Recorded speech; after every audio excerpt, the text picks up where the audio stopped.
1026 খ্রিস্টাব্দের জানুয়ারি মাসে গজনির সুলতান মাহমুদ সোমনাথ মন্দিরে আক্রমণ করেছিলেন। মূল্যবান মণিমাণিক্য হাতিয়ে নিয়ে যাওয়ার পাশাপাশি ভেঙে দিয়েছিলেন মন্দিরটিকে। পরে 1951 সালে পুনরায় তৈরি করা হয়।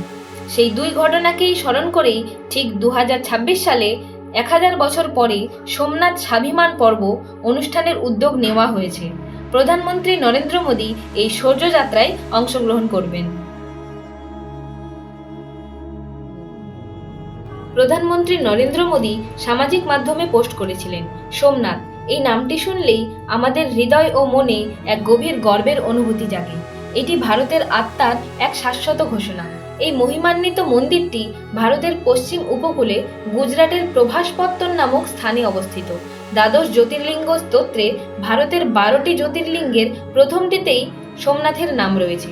হাজার বছরের মিথ, অলৌকিকতা, ভক্তি, বিশ্বাস, ঘটনাক্রম সব মিলিয়ে অনন্য সোমনাথ মন্দির।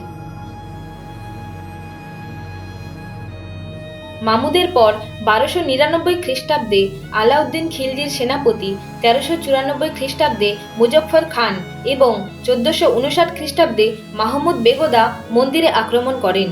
এত কিছুর পরেও এটি একটি হিন্দু মন্দির হিসেবেই অক্ষত ছিল।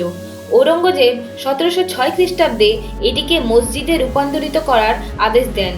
রানী অহল্যাবাই হোলকর এই পবিত্র ধারাবাহিকতাকে স্বীকৃতি দিয়ে 1783 সালে কাছেই একটি নতুন মন্দির তৈরি করেন।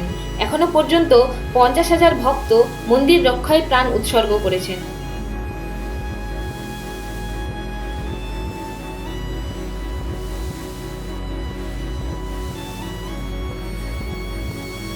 (1951) সালে সর্দার প্যাটেল এবং কে.এম. মুন্সির উদ্যোগে মন্দিরটি পুনর্নির্মিত হয়।